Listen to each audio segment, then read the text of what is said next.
Hello everyone, this is Pushpendra Kumar Malik. Welcome to Malik maths zone. आज की इस वीडियो में हम कवर करेंगे एनसीईआरटी 10th क्लास का फर्स्ट चैप्टर रियल नंबर्स, जिसमें सबसे पहले हम अपना इंट्रोडक्शन पार्ट कवर करेंगे. इंट्रोडक्शन पार्ट्स में हम कुछ की टर्म्स मैंने इस तरफ नोट किए हैं, जिसमें पहला टॉपिक हमारा रहेगा real numbers, then fundamental theorem of arithmetic and revisiting rational numbers. Basically real numbers हमें सबसे पहले समझना है. रियल नंबर्स होते क्या हैं? रियल नंबर्स रेशनल और इरेशनल का कॉम्बिनेशन होते हैं. रियल नंबर रेशनल और इरेशनल का यूनियन होते हैं. दोनों नंबर्स को हम जब दोनों नंबर्स आते हैं, यानी रियल नंबर में हम रेशनल नंबर भी लेते हैं और इरेशनल नंबर भी लेते हैं. तो सबसे पहले हम रियल नंबर्स रेशनल नंबर्स समझेंगे. उसके लिए जो बेसिक टर्मिनोलॉजी हमारी, जिसमें बेसिक नंबर्स आते हैं, जिसमें हमने सबसे पहले नेचुरल नंबर समझना है, whole numbers and then integers. इसके लिए मैंने सबसे पहले लिखा है नेचुरल नंबर्स. नेचुरल नंबर्स क्या होते हैं? जितने काउंटिंग नंबर्स हम लेते हैं वो सारे नेचुरल नंबर्स होते हैं. Means all the counting numbers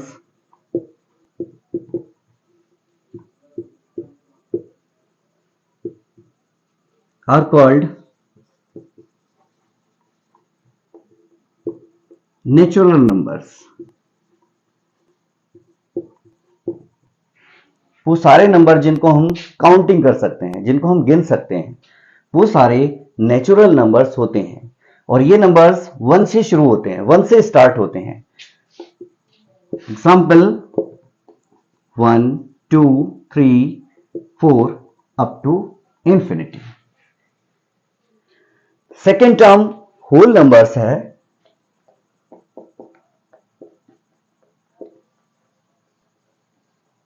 whole numbers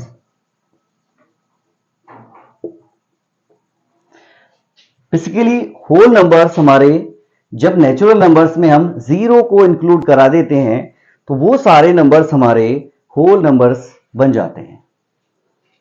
definition में अगर हम होल नंबर्स की डेफिनेशन लिखेंगे तो क्या बन जाएगी? all the natural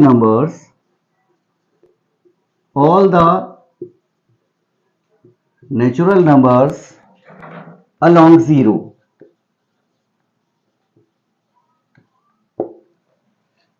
are called whole numbers.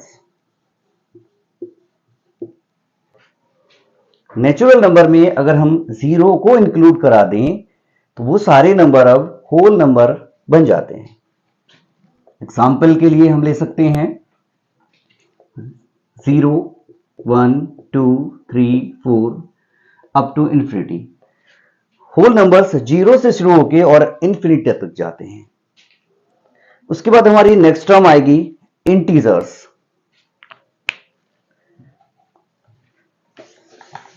Integers को समझने के लिए हमें सबसे पहले पॉजिटिव और नेगेटिव नंबर्स को समझना है. पॉजिटिव नंबर्स क्या होंगे और नेगेटिव नंबर्स क्या होंगे? इंटीजर्स को समझने के लिए हमें सबसे पहले पॉजिटिव और नेगेटिव नंबर्स को समझना है. पॉजिटिव नंबर्स कौन से होते हैं?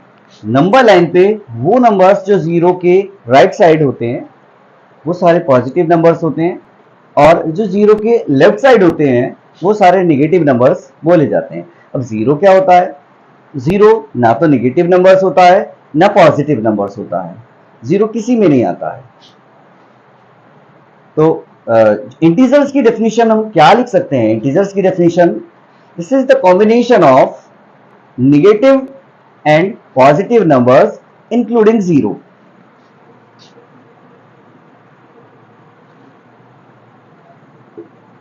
all the negative and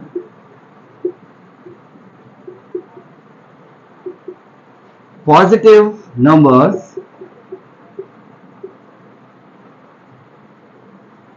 including zero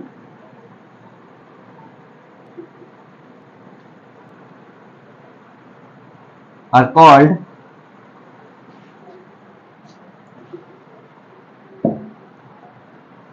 called integers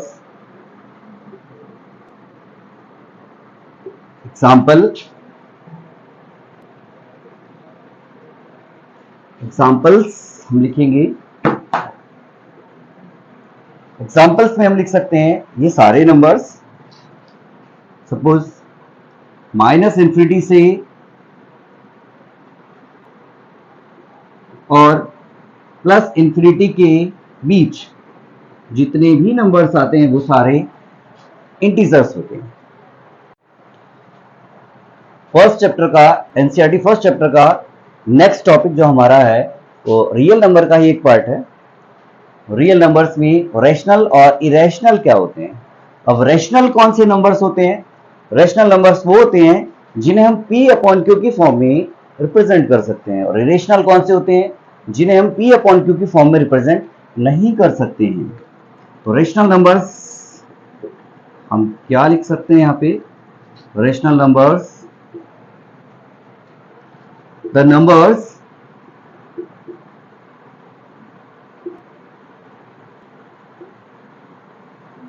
which can be expressed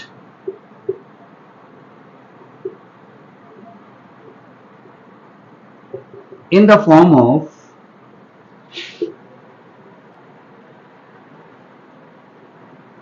p upon q, where p and q are integers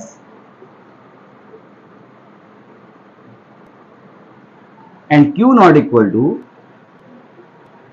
0। Example already मैंने दिखा रखे हैं। रैशनल नंबर्स कौन से हो सकते हैं? सपोज मैंने लिखा 2 एक रैशनल नंबर होगा क्योंकि 2 को हम 2/1 की फॉर्म में रिप्रेजेंट कर सकते हैं। 7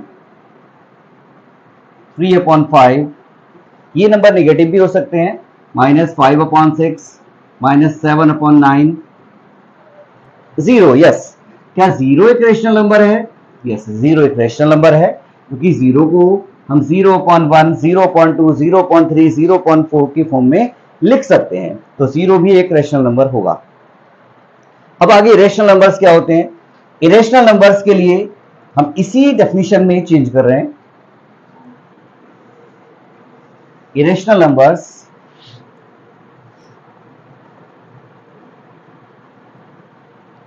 the numbers which cannot be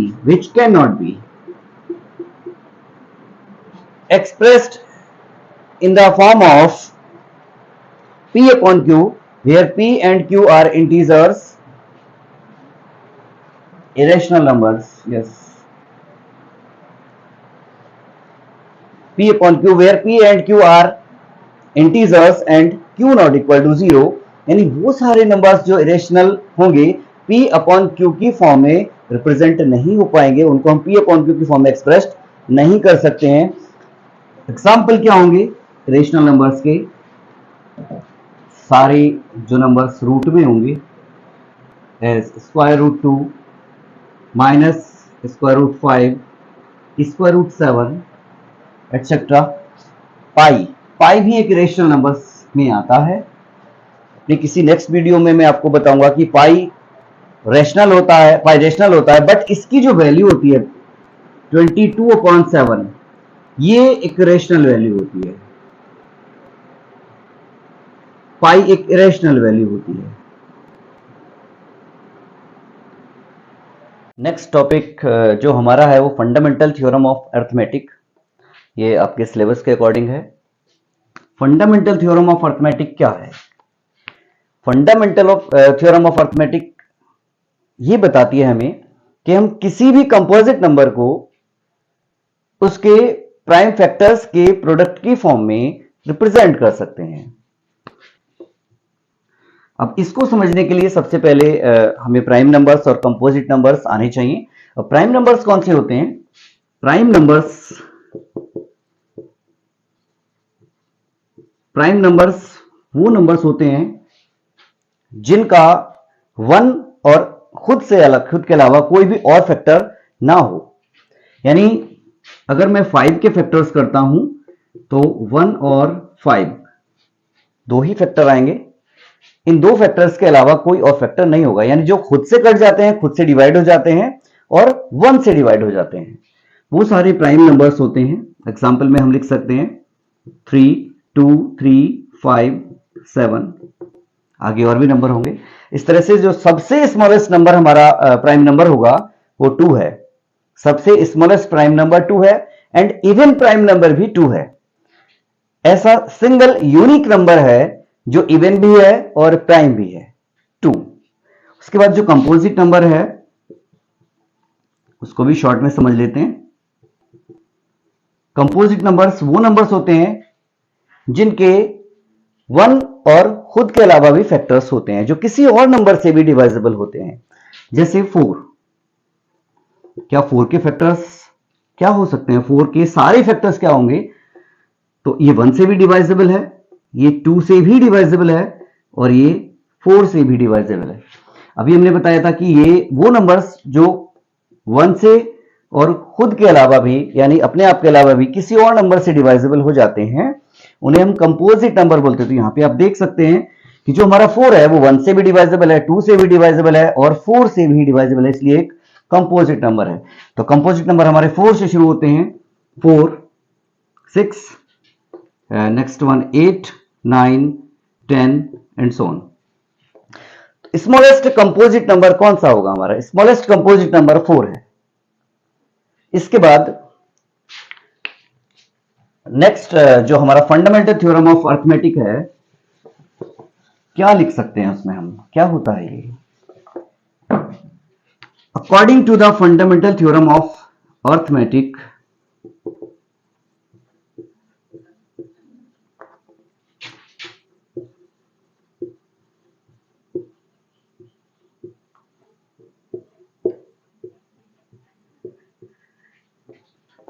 theorem of arithmetic,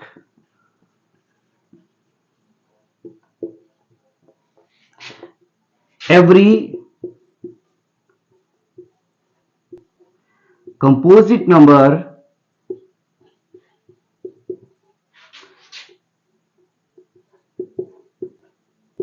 composite number can be written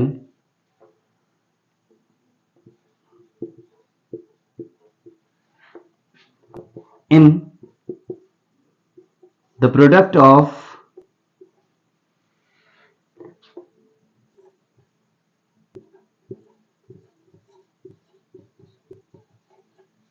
its prime factors। Means suppose हमें 6 के फैक्टर्स करने हैं, 6 एक कंपोजिट नंबर है और 6 के फैक्टर्स मुझे करने हैं।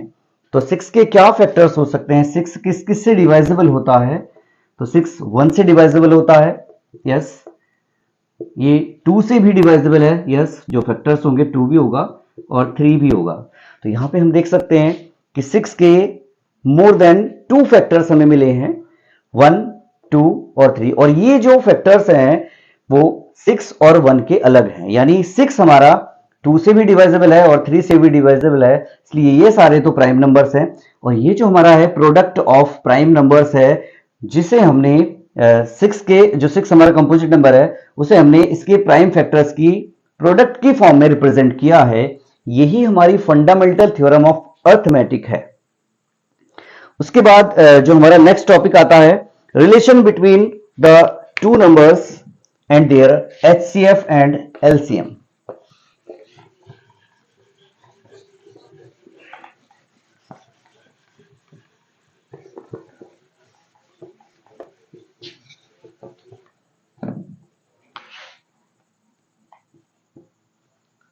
Relation between two numbers and their HCF and LCM। इसके लिए जो हमारे पास में रिलेशनशिप है इनकी, उसके अकॉर्डिंग हमें HCF और LCM का जो प्रोडक्ट होता है वो इन दोनों नंबर्स के प्रोडक्ट के इक्वल होता है। प्रोडक्ट ऑफ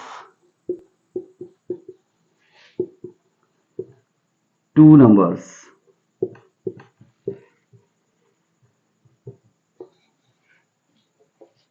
इसको हम इस फॉर्म में भी लिख सकते हैं, if example, if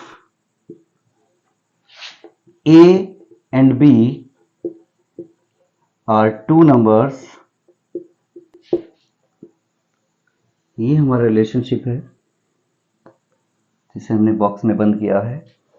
if a and b are two numbers and